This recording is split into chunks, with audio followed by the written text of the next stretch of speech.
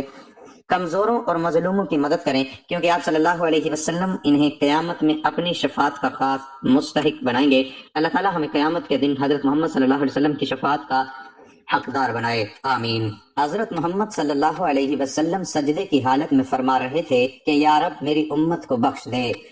پھر جبرائیل علیہ السلام آئے اور کہا اللہ تعالیٰ نے فرمایا اگر آپ کا امتی 3 بار یہ کلمات پڑھ لے تو سب گناہوں سے معافی،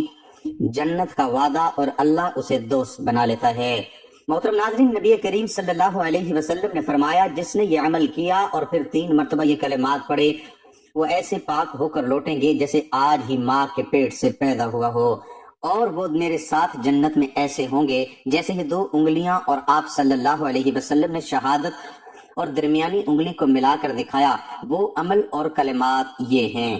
نبی کریم صلی اللہ علیہ وسلم نے فرمایا جو شخص 3 مرتبہ سچے دل سے یہ دعا کرتا ہے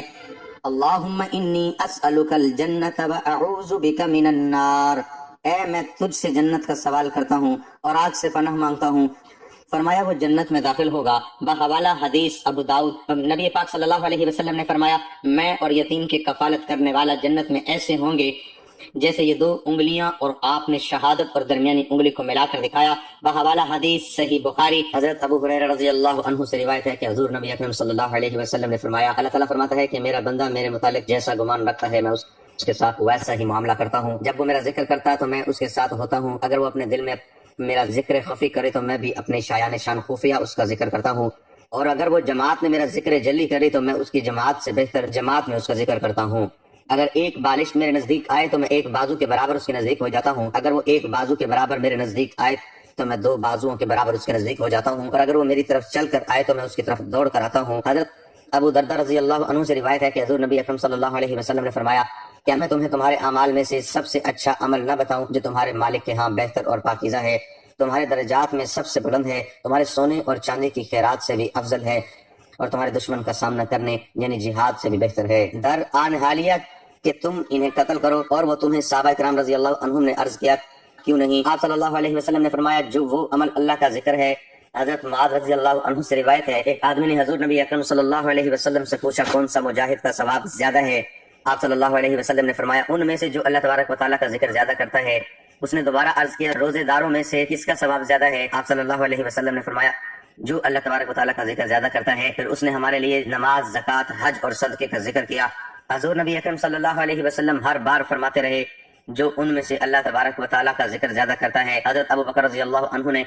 حضرت عمر رضی اللہ عنہ سے کہا اے ابو حفص، اللہ تعالیٰ کا ذکر کرنے والے تمام نیکیاں لے گئے۔ رسول اللہ صلی اللہ علیہ وسلم نے فرمایا بالکل درست ہے، ذکر اللہ کی اہمیت۔ اللہ رب العزت ساری کائنات کا خالق اور مالک ہے، دن رات اللہ پاک نے بنائے، یہ کائنات اللہ پاک نے بنائی ہے، اللہ پاک کے حکم سے یہ کائنات وجود میں آئی، اور اللہ رب العزت جب چاہیں گے یہ کائنات فنا ہو جائے گی، اللہ رب العزت کے سوا کوئی بھی نہیں رہے گا۔ اس دن اللہ پاک اپنی قدرت کا، اپنی شان کا اظہار کریں گے اور فرمائیں گے آج کس کی حکومت ہے، لمن الملک اليوم، آج کس کی حکومت ہے؟